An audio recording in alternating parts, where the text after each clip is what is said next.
Hello everyone, welcome to my YouTube channel. আজকে তোমাদের সঙ্গে আমি যে ভিডিওটা শেয়ার করব সেটা হলো মোজাইক আর্টের ভিডিও। আশা করি তোমাদের ভালো লাগবে। তো চলো দেখি। তো আমি প্রথমে দেখো বোর্ডের উপরে এরকম সার্কেল করে নেব। সার্কেলটা আমি প্রথমে একটা মিরর বসাবো। মিররের সাইজটার প্রথমে একটা সার্কেল করেছি, তারপরে আবার একটু বড় যেরকম আমার ডিজাইন বানানোর ইচ্ছা ওইভাবে আমি সার্কেলগুলো করছি। তো দেখো সার্কেলগুলো কমপ্লিট করে নিয়েছি। এরপরে প্রথমে আমি মিররটা বসিয়ে নেব। প্রথমে মিররটা বসানোর সঙ্গে সঙ্গে না কীরকম ভিডিওটা না কীরকম অন্ধকার হয়ে যায়। এটা শেষে বসালে ভালো হয়, বাট শেষে বসালে কি এরপরে যে কাচের টুকরোগুলো বসাবো ওগুলো যদি ঠিকঠাক শেপে না বসে, ওইটা ভেবে না আমি প্রথমে বসিয়ে দিই মিররের পিসটা। যাই হোক, দেখো মিররের পিসটা বসানোর পরে এবার এই যে এইগুলো হচ্ছে ড্রপ শেপের কাচের টুকরোগুলোকে আমি আগে বসাবো। তো আমার হেল্পার বাবু আমাকে হেল্প করছে। ও হেল্প করেছে বলেই এই পিসটা মানে এই পুরো সেটটা আমি আর মা ছিল বলে পুরো পিসটা আমি একদিনে কমপ্লিট করে ফেলেছিলাম। তো দেখো একভাবে বসিয়েছি প্রথমে, তারপরে উল্টোভাবে আবার এই সেম কাচের টুকরোগুলো উল্টোভাবে বসাচ্ছি আমি। তারপরে এই সেটটা করার পরে আমি নেক্সটটা তোমাদের দেখাচ্ছি। দেখো এটা পুরো কমপ্লিট করে ফেলেছি। এবার নেক্সট লাইনে দেখছো আমি এই যে সার্কেলগুলো করেছি, ঠিক সেই সার্কেলগুলো এই জন্যই করা।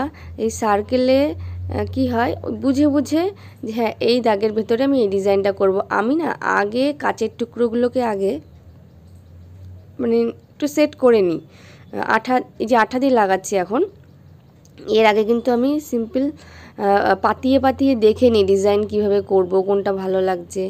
তারপরে যখন আমার পুরো ফাইনাল আমার হয় যে হ্যাঁ আমি এই ডিজাইনটাই করব, তারপরে আমি সেই হিসাবে সার্কেল বানিয়ে তারপরে আমি এরকম গ্লু দিয়ে জিনিসটাকে সেট করি।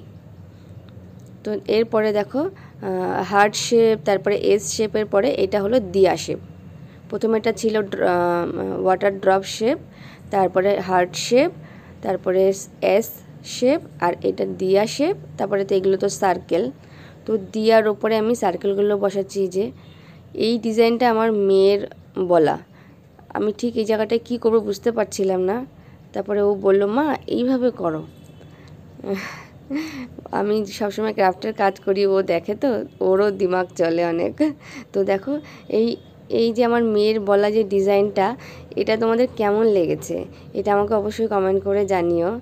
অনেক ছোট, 6 বছর বয়স, ওর মাথা থেকে এই ডিজাইনটা বেরিয়েছে। আমি তো ভীষণ খুশি, আমি তো মা, আমি তো সব কিছুতেই খুশি হই ওর। তো তোমরা জানিও আমাকে ওর এই ডিজাইনটা কেমন লেগেছে তোমাদের। তারপরে দেখো একদম শেষে আমি এই বরফির যে টুকরোগুলো বসাচ্ছি, বরফির টুকরোগুলো বসাচ্ছি। এরকম কিন্তু অনেক ধরনের শেপের পাওয়া যায়। তোমাদের যদি জানতে ইচ্ছা হয় যে আমি এগুলো কোথা থেকে আনি, আমাকে কমেন্ট করে জানিও, আমি সেই জায়গার ভিডিও বানিয়ে তোমাদের দেখাবো। তারপরে দেখো এই যে ট্রায়াঙ্গেল শেপের কাচের টুকরোগুলো এবার লাগাবো। দেখছো এই ছোট্ট হাতটা, সব জায়গায় এই ছোট্ট হাতটা আমার হেল্পার। তো যাই হোক, দেখো আমাদের প্রায় কমপ্লিট হয়ে গেছে। এটা মানে কাচের টুকরোগুলো বসানো কমপ্লিট। এই দেখো পুরো লুকটা কাচের টুকরো বসানোর পরে যে পুরো লুকটা।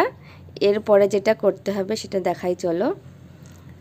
আমি ছাদে চলে এসেছি কারণ একটু মেসি কাজ তো সেই জন্য। এই দেখো এটা হলো ওয়াল পুট্টি, তুমি হোয়াইট সিমেন্টও নিতে পারো, তারপরে একটু আঠা, একটু সামান্য জল, আর আমি এটা হোয়াইট করতে চাই তাই আমি হোয়াইট কালার মিশিয়েছি।